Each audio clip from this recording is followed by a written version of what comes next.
ప్రపంచంలో రకరకాల దారుణాలు జరుగుతుంటాయండి. తండ్రిని చంపిన కొడుకు, కొడుకు చంపిన తండ్రి, లేదంటే తల్లిని చంపిన కూతురు, కూతురిని చంపిన తల్లి, ఇలాగా దారుణాలన్నమాట. ఇటువంటి దారుణాలు చేస్తుంటే మనకి బెంగుళూరులో మైసూర్‌లో ఒక దారుణమైన సంఘటన జరిగిందండి అది. ఎంత దారుణమైన సంఘటన అంటే అసలు అది వినటానికే మనకి చాలా బాధ కలిగిస్తుందండి ఆ సంఘటన. ప్రేమించొచ్చు. ప్రేమ అంటే ఏమిటండి? ఒక త్యాగం. తను అనుకున్న వాళ్ళని వీళ్ళ దగ్గరికి వెళ్ళి నేను నిన్ను ప్రేమిస్తున్నానని చెప్పారనుకోండి, అది వాళ్ళకి ఇష్టం లేకపోతే వాళ్ళని వదిలేయాలి. చాలామంది పెద్దలు కూడా చెప్పారు. వాళ్ళకి ఇద్దరికి ఇష్టమైన బలవంతపు పెళ్ళిళ్ళు, బలవంతపు ప్రేమలు ఉండకూడదు. అవతల వాళ్ళకి ఇష్టం లేనప్పుడు వదిలేయాలి అని చెప్పేసి చాలా సందర్భాల్లో చాలామంది చెప్పారండి ఇది. అయితే ఈ సంఘటనలో చాలా దారుణం జరిగింది. ఏంటంటే మైసూరు శివారు ప్రాంతంలో ఒక టీచర్ ఉన్నారండి, పూర్ణిమ. పాండవపురం ఆ ఏరియా పేరు పాండవపురం. దాంట్లో ఒక టీచరు 36 ఏళ్ళు 36 ఇయర్స్ ఒక టీచర్గా వర్క్ చేస్తున్నారు పూర్ణిమ. గత కొన్ని నెలలుగా అభిషేక్ అతను ఆడి వయసు ఎంత ఉందండి? 30 సంవత్సరాలు. ఏమైనా ఉద్యోగం ఉందా? జులాయిగా తిరగడం, రోడ్డు అమ్మ కనబడిన వాళ్ళందరూ ఆడవాళ్ళకి తో మాట్లాడడం. అయితే ఈ అభిషేక్ ఏం చేశాడంటే కేతనహళ్ళి ఆ ప్లేస్ నుంచి, ఆ గ్రామం నుంచి వచ్చాడు.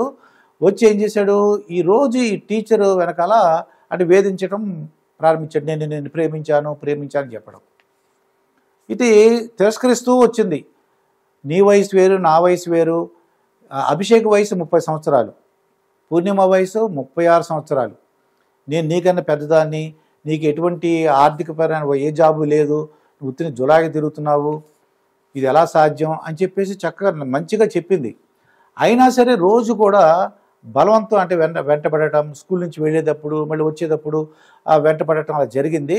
జరిగి ఏం చేశాడు, ఆఖరిలో దగ్గరికి వెళ్ళి నేను నిన్ను పెళ్లి చేసుకుంటాను అన్నాడు. ఆవిడ తిరస్కరించింది, వద్దని చెప్పింది. ఎప్పుడైతే వద్దని చెప్పిందో ఈ అభిషేక్ గారు ఏం చేశాడంటే కత్తి తీసుకుని ఆవిడ పొడిచేశాడండి. పొడిచేసి ఆ రక్తపు మడుగులో విలవల్లాడుతుంటే, బాధపడుతుంటే బలవంతంగా మెడలో తాళి కట్టి, విచిత్రంగా తాళి కట్టి తను ఒక సెల్ఫీ తీసుకున్నాడు, ఫోటో తీసుకున్నాడు. ఫోటో తీసుకుని నేను నిన్ను పెళ్లి చేసుకున్నాను, ఇప్పుడు నా భార్య అని చెప్పేసి మళ్ళీ తీసుకువెళ్ళి ఆసుపత్రిలో జాయిన్ చేశాడు.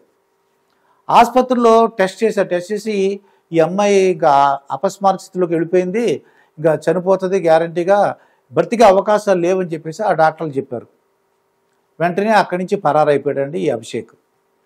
ఆ తర్వాత పోలీసులు ఇదంతా కూడా అనుమానాస్పద మృతిగా నమోదు చేసి, ఆ తర్వాత దర్యాప్తులో చేసినప్పుడు తెలిసింది, ఇలా రోజు సీసీ కెమెరాలు చూడటంతో ఇవి అసలు ఏం జరిగిందని చూసేసరికి వీడు వెంటపడటం, కత్తితో పడటం. మొదట ఏమనుకున్నారంటే ఏదో జరిగితే వచ్చి జాయిన్ చేశాడు అనుకున్నారు, కానీ జాయిన్ చేసిన వాడే ఇలా పొడి చేశాడని, ఫోటో తీసుకున్నాడని, తాళి కట్టాడని ఆ తర్వాత తెలిసింది దర్యాప్తులో.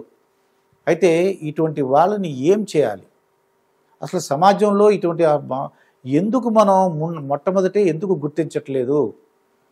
సమాజంలో ఉన్నటువంటి తల్లిదండ్రులు కానీ, టీచర్లు, లేదంటే వాళ్ళ శ్రేయోభిలాషులు అందరూ కూడా ప్రతి ఒక్కరిని అబ్జర్వ్ చేయాలండి. వాళ్ళ సమాజంలో ఏం జరుగుతుంది, మనకు తెలిసిన వాళ్ళందరూ అసలు ఎలా బిహేవ్ చేస్తున్నారు, ఎలా ఉంటున్నారు, ఏమైనా తేడాగా ఉంటున్నారా, అటువంటి వాళ్ళకి మనం కౌన్సిలింగ్ చేయాలని పని ఉంది. మనకు తెలిసినంత వరకు పూర్వకాలంలో ప్రతి ఒక్కరు కూడా ఏదో మంచి విషయాలు చెప్పేవారు. ఇప్పుడు ఈ టెక్నాలజీ పెరగడంతో అసలు ఎవరు వినిపించుకోవట్లేదు, ఎవరు చెప్పట్లేదు కూడా.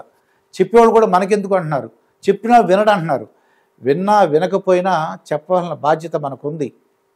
ఎప్పుడైనా సరే మనకు తెలిసిన వాళ్ళు ఏదైనా తేడాగా ఉన్నట్లయితే వాళ్ళకి మంచి విషయాలు చెప్పి మంచి మార్గంలో నడవమని చెప్పడంలో తప్పేం లేదు. మరొక వీడియోతో మీ ముందుంటాను. మీ మాస్టర్ దుర్గాప్రసాద్.